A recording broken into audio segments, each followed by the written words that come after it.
আজকে আমাদের আলজমিরা হসপিটালে এই বাবুটা একটু আগে হয়েছে আলহামদুলিল্লাহ, গাজীপুর থেকে এসেছে। বাবুর হচ্ছে মেয়ে বাবু 3 কেজি 300 গ্রাম। এই বাবুটা তার আগে হয়েছে। ও মা, এই বাবুর ওজন হচ্ছে 3 কেজি হলো, তাই না? 2 কেজি 900, হ্যাঁ 2 কেজি 900 গ্রাম। এটা কি মেয়ে বাবু না ছেলে? মেয়ে। এটা ছেলে বাবু। এটা ছেলে বাবু। এটাও ছেলে। ও আচ্ছা, দুইটা ছেলে দুইটা মেয়ে। ওকে ওকে ওকে ওকে, ঠিক আছে।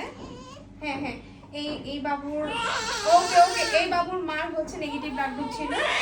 ওকে, এই বাবুটাও নেগেটিভ হয়েছে আলহামদুলিল্লাহ, এ নেগেটিভ হয়েছে। এই জন্য কিন্তু বাচ্চার মার অ্যান্টিডি ভ্যাকসিন লাগলো না। এটা হচ্ছে ইম্পর্টেন্ট কথা, বারবারই বলি যে মার রক্তের গ্রুপ নেগেটিভ সে হচ্ছে অবশ্যই হসপিটালে ডেলিভারি করানোর ট্রাই করবেন, কারণ বাচ্চার প্লাসেন্টার পর থেকে তখনই ব্লাড নিয়ে টেস্ট করা হয়। যদি বাচ্চা নেগেটিভ হয় তাহলে বাচ্চার মাকে কোনো অ্যান্টিডি ভ্যাকসিন দিতে হবে না, আর যদি বাচ্চা পজিটিভ হয় তাহলে কিন্তু 72 ঘন্টার মাঝেই অ্যান্টিডি ভ্যাকসিন দিতে হবে।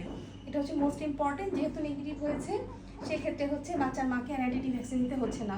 বাট ও তো মেয়ে, নেক্সট টাইম ওর জন্য আবার লাগবে যেহেতু মেয়ে বাবু। মেয়েদের ক্ষেত্রে একটা সমস্যা, অনেকেই বলে যে সেম ব্লাড গ্রুপ হলে কি কোনো প্রবলেম? না, সেম ব্লাড গ্রুপ হলে প্রবলেম না, কিন্তু যদি মেয়ে নেগেটিভ হয় তাহলে একমাত্র সমস্যা। তাহলে এই যে বেবি হওয়ার পরে অ্যান্টিডি ভ্যাকসিন দেওয়ার একটা কাজ থাকে। এছাড়া কিন্তু সেম ব্লাড গ্রুপ হলে হাজব্যান্ড ওয়াইফ কোনো সমস্যা হয় না, যদি ফ্যামিলির মাঝে না হয়।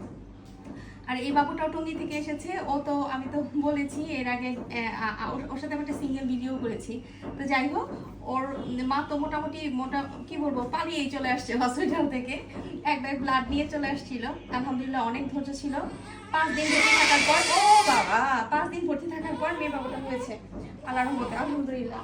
ওকে, বাবুরা কান্না করতেছে, সবাই বাবুদের জন্য দোয়া করবেন, সব বাবু যাতে সুস্থ থাকে। আর এই বাবুটা হচ্ছে সিঙ্গুরিয়ার না? এটা তো সিঙ্গুরের, এটাও নর্মাল ডেলিভারি হয়েছে আলহামদুলিল্লাহ।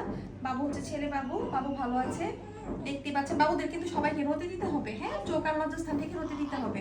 তো যে যেখানে আছেন সেখান থেকে নর্মাল ডেলিভারি চেষ্টা করে দেবেন। ভালো থাকবেন, সুস্থ থাকবেন, আল্লাহ হাফেজ।